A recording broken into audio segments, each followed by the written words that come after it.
வச்சுக்கிறேன் நீ. சரி ஓகே சார்.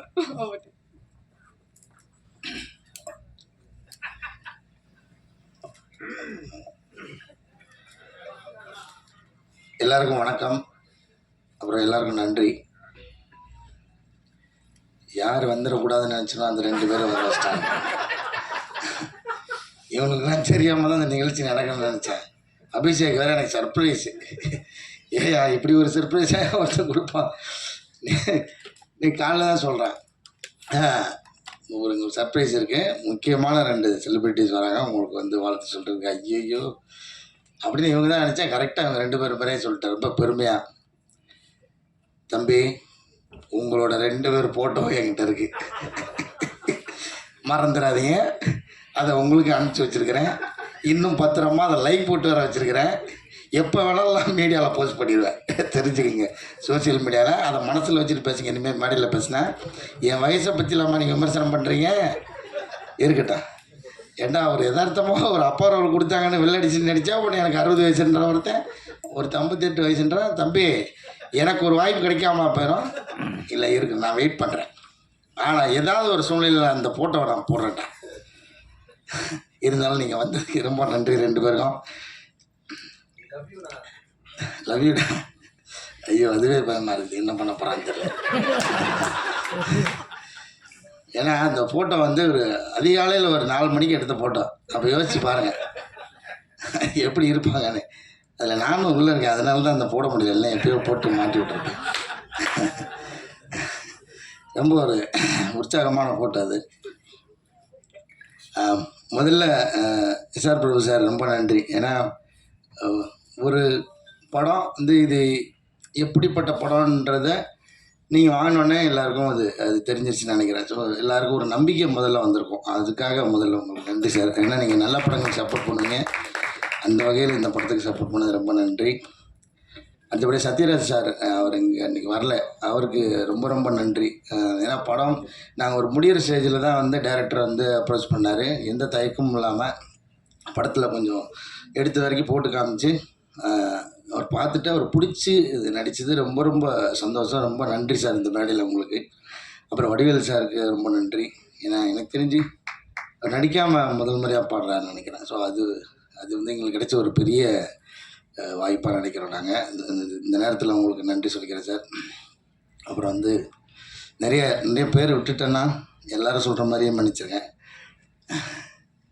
அபிஷேக் ராஜா எனக்கு இந்த படத்துக்கு வந்து கனெக்ட் பண்ணி விட்டு தான் வந்தான். ஒரு நாள் ஃபோன் பண்ணி, ஐயா ஒரு கதை ஒன்று கேட்கணும், எப்படின்னு சொல்லுங்க, நான் அந்த டைரக்டர் சொல்கிறேன் அப்படின்னு சொன்னார். அப்புறம் அந்த கதையை போய் கேட்டேன். ஆனால் அந்த கதை மீட்டிங் பாயிண்ட்டு, அந்த இடமே வந்து எனக்கு ரொம்ப பிடிச்சிருந்தது. ஏன்னா டைரக்டரோட வீட்டுக்கு கூப்பிட்டுருந்தார்.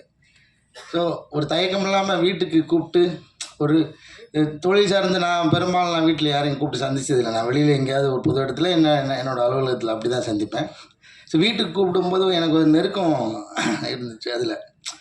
அப்போது ஃபஸ்ட்டு நான் போனது வந்து கொஞ்சம் தயங்கிட்டு தான் போனேன். ஏன்னா இப்படி இந்த மெயின் லீடு அப்படின்லாம் சொல்லிட்டா நம்மளை இந்த குணச்சித்திர கதாபாத்திரத்துக்கு கூப்பிடாமல் போயிடுவாங்கன்னு ஒரு பயம்.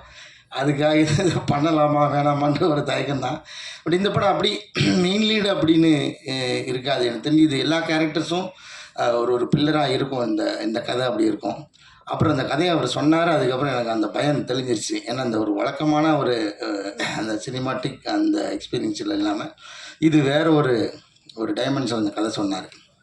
அது எனக்கு வந்து ரொம்ப பிடிச்சிருந்துச்சு. ஏன்னா அவர் ஒரே அந்த கதை சொல்ல ஆரம்பிக்கிறதுக்கு முன்னாடி ஏன் இந்த கதையை நான் எழுதினேன்னு சொல்கிறேன் அப்படின்னு சொன்னார். ஏன்னா ஒரு அப்பா அந்த குடும்பத்துக்காக உழைச்சிட்டே இருக்கார்.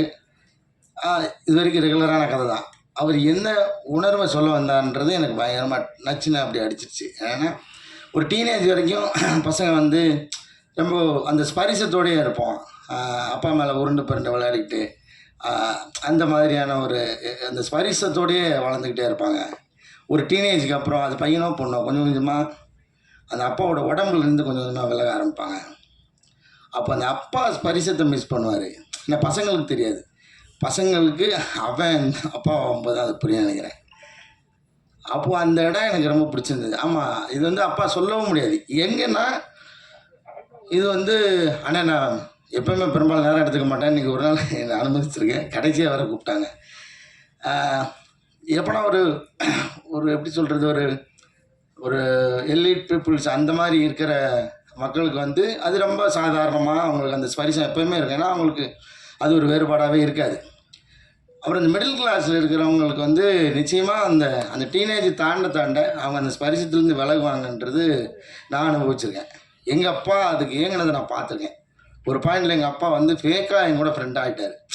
ஏன்னா அவருக்கு தெரியும் எல்லாத்தையும் அந்த அந்த வயசு அனுபவத்தை எல்லாத்தையும் இறக்கிட்டு இந்த ஸ்பரிசத்துக்காக என்கிட்ட ஃப்ரெண்ட் ஆகிறார். ஸோ அது இந்த கதையை கேட்டு முடித்தோடனே எனக்கு அது புரிஞ்சுது. ஏன்னா நான் அவருக்கு என்ன கிட்டத்தட்ட அப்பா ஆகிட்டேன். அதனால எனக்கு அது புரிஞ்சுது. ஐயோ, பிரபஞ்ச பூங்குன்றலாம் வந்து அப்படி விலகி இருக்கும்போது நமக்கு எப்படி இருக்கும் அப்படின்றது எனக்கு அது ரொம்ப இதாகிடுச்சு.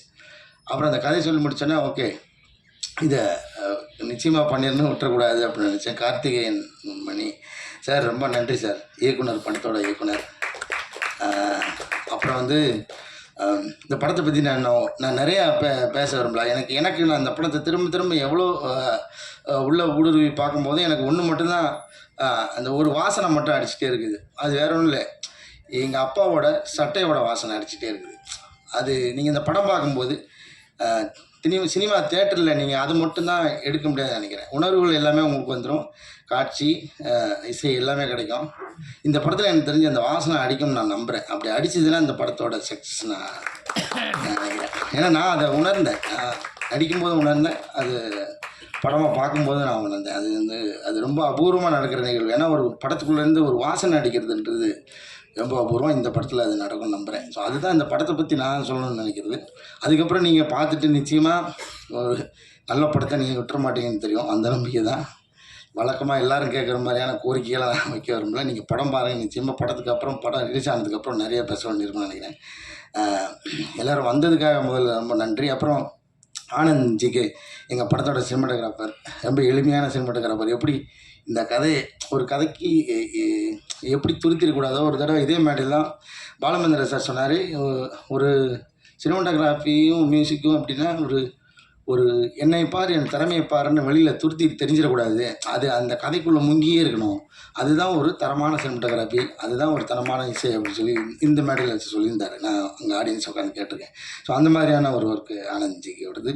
பால சாரங்கனோட ஒர்க்கும் அப்படி தான், எங்கேயுமே மிக இல்லாமல் ரொம்ப ஒரு இளையோடும் இதோட அப்படி அழகான ஒரு இசை. ரொம்ப அதுக்கப்புறம் எனக்கு அந்த பாட்டு இப்பயும் கேட்கும்போதே வந்து எனக்கு கண்ணம்மா அந்த லைன் வரும்போது அதை ஒரு நாள் என் வாய்ஸ் வச்சு எடுக்கிறேன்னு சொல்லிட்டு ஏமாற்றிக்கிட்டே இருக்கிறேன். அதை எடுத்து என்கிட்ட மட்டுமா அது கொடுத்துருயா, நானும் பாட்டு பாடியிருக்கேன்னு வச்சுக்கோல்ல. அப்புறம் ஹரி சார், நம்ம வந்து ரொம்ப வருஷமாக பழகிட்டு இருக்கோம். இந்த படத்தில் எனக்கு தெரிஞ்சு சேர்ந்து ஒர்க் பண்ணியிருக்கேன் நினைக்கிறேன். ரொம்ப மகிழ்ச்சி உங்களோட ஒர்க் பண்ணதில்.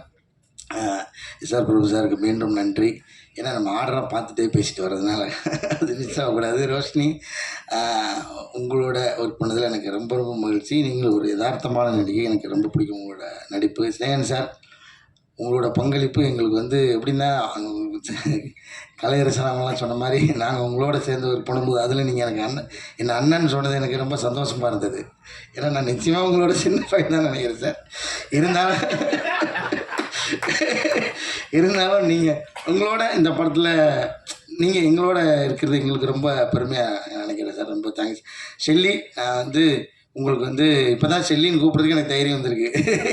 ஏன்னா கூட நடிக்கும் போதெல்லாம் கொஞ்சம், ஏன்னா படத்துக்குள்ளே வேறு எந்த வகையான மொத்த காட்சிகள், நெருக்கமான காட்சிகள் எதுவுமே இல்லை. ஸோ அப்படின்னும்போது நம்ம நெருங்கி பழகிறதுக்கும் வாய்ப்பு இல்லை, ஒரு டிஸ்டன்ஸ்லேயே தான் இருக்கிறோம்.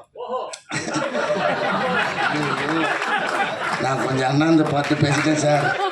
இவனுங்க கீழே இருக்க, அதாவது திருவிழாலெல்லாம் இந்த கச்சேரி நடந்துகிட்டு இருக்கும்போது 2 கேரக்டர் எந்திரிக்கும் தெரியுமா நடுவில், அதை மாதிரி கூப்பிட்டு நடுவில் நிப்பாட்டி வச்சுட்டு என்ன பேச வைக்கிறீங்க. சரி, அப்போ சொல்ல வந்த குறைய சொல்லவே முடியாது. அப்படி இருந்து கொஞ்சம் டிஸ்டன்ஸாகவே இருக்கிற மாதிரியான எழுதிட்டார் டைரக்டர் சார். அதனால் அப்போ நான் வந்து மேடம்னே சொல்லிகிட்டே இருந்தேன். அப்புறம் வந்து ஒரு நாள் அவங்க வந்து என்னை திட்டி, நீ மேடம் சொன்னால் நான் உன்னை சாருன்னு தான் சொல்லுவேன், எப்படி நான் காலின்னு கூப்பிட்னா நீ என்னை செல்லின்னு கூப்பிடு, அவ்வளோதான். நீ என்னை செல்லியாக நினச்சா செல்லின்னு கூப்பிடு, யாரோ ஒரு மேடம் நினச்சா மேடம் கூப்பிட்னாங்க, சரி அன்னிலேருந்து நான் செல்லின்னு கூப்பிட்றேன். ரொம்ப மகிழ்ச்சி உங்களோட ஒர்க் பண்ணதில். ஆரம்பத்தில் எனக்கு கொஞ்சம் பயமாகவே இருப்பேன். ஏன்னா நம்ம எப்படி இந்த வெள்ளையாக இருக்கிறவன் பொய் சொல்ல மாட்டான்ற மாதிரி நான் வேறு எந்த இதை பற்றி பேச வரல. இருந்தாலும் சொல்லிடுறேன், மலையாள நடிகர்கள்னால் கொஞ்சம் அவங்க பயங்கரமாக நடிப்பாங்க அப்படின்னு ஒன்று இருக்குல்ல, அப்படின்னு தான் நம்ம நிறையா பழகியிருக்கோம். அந்த படம் சுமாராக இருந்தால் கூட மலையாள படம் தான் அது சூப்பராக இருக்கும்னு நினச்சிக்கிட்டே போய் பார்க்குறது ஒன்று இருக்குல்ல, அதுக்குன்னு ஒரு ரிவ்யூ ஒன்று இருக்குது. ஸோ மலையாளத்துலேருந்து எப்படி பிடிக்கிறாங்க, மலையாளத்தில் என்ன மாதிரி கண்டென்ட் நிச்சயமாக எல்லா ஊர்லேயும் இருக்குது. அதில் நிறைய ஓடுற படம், நல்ல கண்டென்ட் படம் தான் நம்ம கண்ணுக்கு தெரியுது. அங்கேயும் சில சுமாரான படங்களை நான் பார்த்துருக்கேன். அந்த அந்த ஒரு சின்ன பயத்துலேருந்து தான் நான் அவங்களை அணுகினேன். ஏன்னா மலையாள நடிகர்லாம் பயங்கரமாக பர்ஃபார்ம் பண்ணுவாங்க. ஆனால் அவங்க ஆப்வியஸாக பயங்கரமாக பண்ணாங்க தான், இல்லைன்னு சொல்லலை. எனக்கு என்னென்னா அந்த சவால்லேருந்து தடுக்கி விழுந்துடக்கூடாது, அது எப்படியாவது எதிர்கொண்டு அவங்களோடய சேர்ந்து பயணிச்சணுன்ற அந்த ஒரு டாஸ்க் இருந்தது. அது இருந்தது ரொம்ப நல்லதாக இருந்துச்சு. இன்னும் யதார்த்தமாக நம்ம அதை பண்ண முடிஞ்சிச்சு. ரொம்ப நன்றி உங்களுக்கு. விஸ்வா, ரொம்ப தேங்க்யூடா. உன்னோட ஒர்க் பண்ணது எனக்கு ரொம்ப மகிழ்ச்சி. ஐயா எடிட்டர் ஐயா பேச மாட்டார், அவருக்கு கை மட்டும் தான் வேலை செஞ்சுட்டே இருக்கோம். அவர் சொன்ன மாதிரி அந்த ஃபர்னிச்சராகவே ஆகிட்டார் அந்த ஆஃபீஸில். நீங்கள் போய் போகலாம், ஒரு ஓரமாக ஒட்டிக்கிட்டே இருப்பார். அவருக்கு மகிழ்ச்சி. கீதா மேடம் ரொம்ப நன்றி மேடம் உங்களோட ஒர்க் பண்ணது. சாம்சனா, உங்கள் டைமிங்லாம் பயங்கரமாக இருக்கும். இந்த படத்தில் உங்களை அந்த மாதிரி ஸ்டைலில் பண்ண விடாமல், ஆனால் ஒரு ரொம்ப யதார்த்தமான ஒரு ரோல் பண்ண வச்சுருந்தாங்க. அது எனக்கும் உங்களோட ஒர்க் பண்ணது ரொம்ப மகிழ்ச்சி. அபிஷேக் ராஜா போயா, இதில் வேறு ஒரு பதவி அவனுக்குது, கிரியேட்டிவ் ப்ரொடியூசர். ஆனால் அதையும் மீறி வேலை பார்த்துக்கிறேன். உன்னோட உழைப்புக்காக இந்த படம் உனக்கு பெரிய பேர் வாங்கி தரும். எங்கள் டீம் பற்றி நான் பெருமையாக பேசுகிறதுக்கு ஒன்றும் இல்லை. இருந்தாலும் மறுபடியும் எல்லாருக்கும் நன்றி. வந்தவங்களுக்கெல்லாம் திரும்பவும் ஒரு இடம் நன்றி சொல்லிக்கிறேன். Thank you so much. Sir director sir, ஒரு கேள்வி.